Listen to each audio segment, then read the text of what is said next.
खोली चलिए रे भाभी, चले ना भाभी। काली खोली चलिए रे भाभी, मेरी बुलेरो तैयार खड़ी।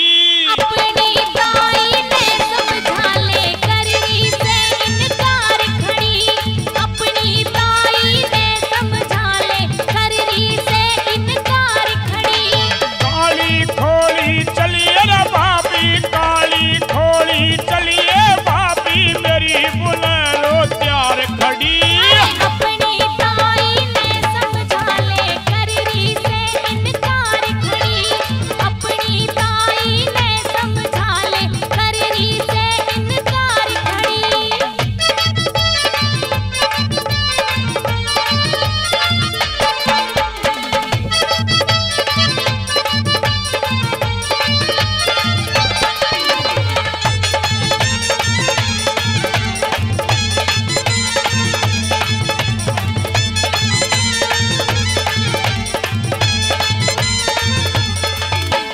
बाबा मोहन राम का भाभी तोज का मेला आया से। अरे काली खोली चावड़ का मेरे दिल में लगा उमाया से।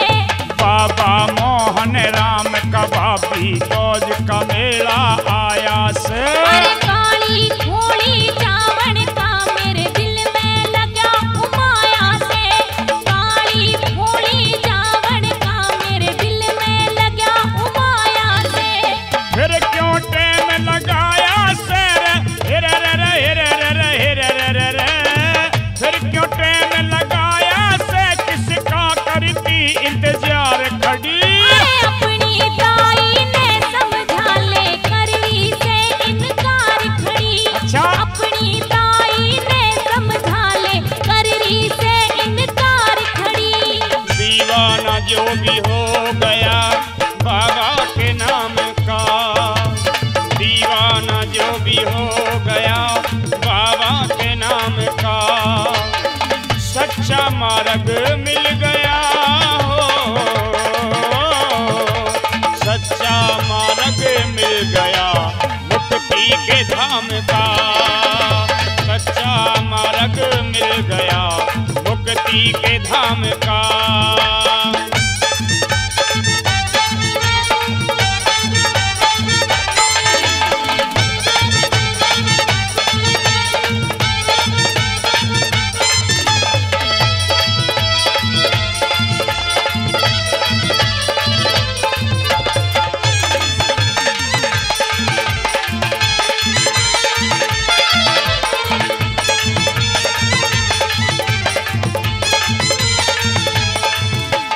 नीले घोड़े वाले के चल दर्शन करके आइए तो।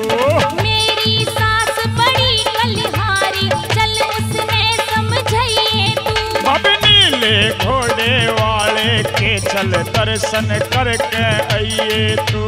मेरी सास से बड़ी कलहारी, चल उसने समझाइए तू। मेरी सास से बड़ी कलहारी, चल उसने समझाइए तू। मत उस पे घबराइए तू रे हेरे रे रे हेरे रे रे हेरे रे रे रे। मत उस पे घबराइए तू, वो मुझे करे से प्यार खड़ी। अपनी ताई ने समझा ले करनी से इनकार खड़ी। अपनी ताई ने समझा ले करनी से इनकार खड़ी।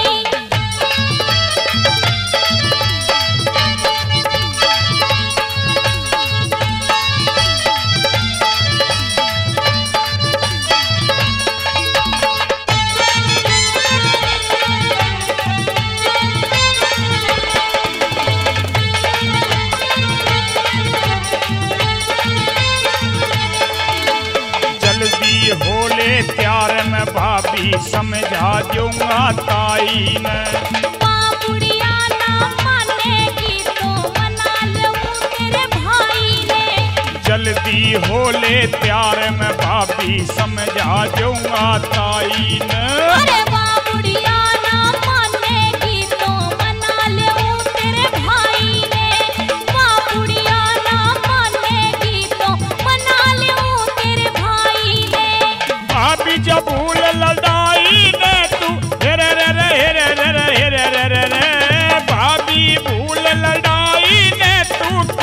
करती बेकार खड़ी।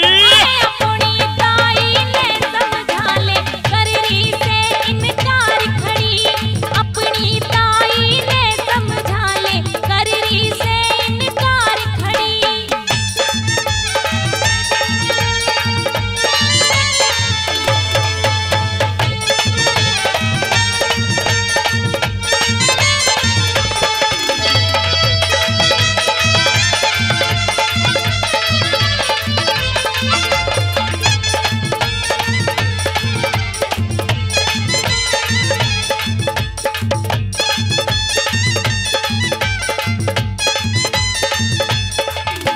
सुखदाता लटाधारी बाबा खुशियां भर दे झोली में।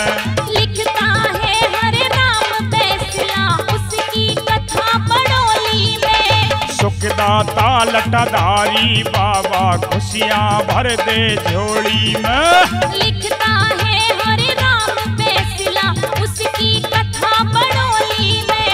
लिखता है हर नाम फैसला उसकी कथा बड़ोली में। सुरेश ललित